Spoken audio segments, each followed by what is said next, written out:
या वर्कआउटला मी जरा जास्तच अंडरएस्टिमेट केलं वाटतं. कोणतं? ते सांगतो. नमस्कार, राम-राम. आज आहे नॉनस्टॉप 99चा 15वा दिवस स्ट्रेंथ ट्रेनिंग. तर हा आहे आजचा वर्कआउट. वर्कआउट लिहिताना वाटत होतं स्वतःची स्वतःच मारतोय. पण ठीक आहे. हा आहे माझा फास्ट वॉर्मअप. एकदम 10x स्पीडमध्ये. स्किपिंग दररोज 500 कंपल्सरी वॉर्मअपसाठी. जर तुम्हाला काही वेगळं ट्राय करायचं असेल ना, तर हे कॉम्बिनेशन ट्राय करा. 10 पुशअप्स, 10 स्क्वॉट्स. माझी तर 5 सेटमध्येच वाट लागली. आता खरा वर्कआउट सुरू, वॉर्मअप झाला. या केटलबेल कॉम्प्लेक्स वर्कआउटला मी अंडरएस्टिमेट केलं होतं.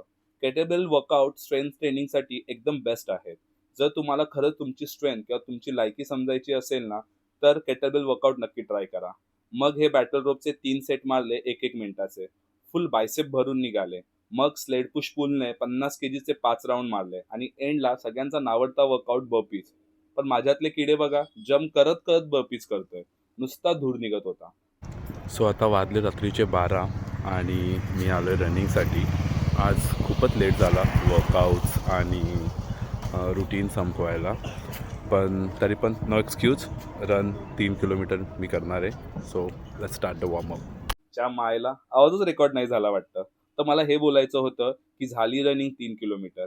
भेटूया आपल्या पुढच्या ब्लॉगमध्ये. नक्कीच मला फॉलो करा. तोपर्यंत राम राम.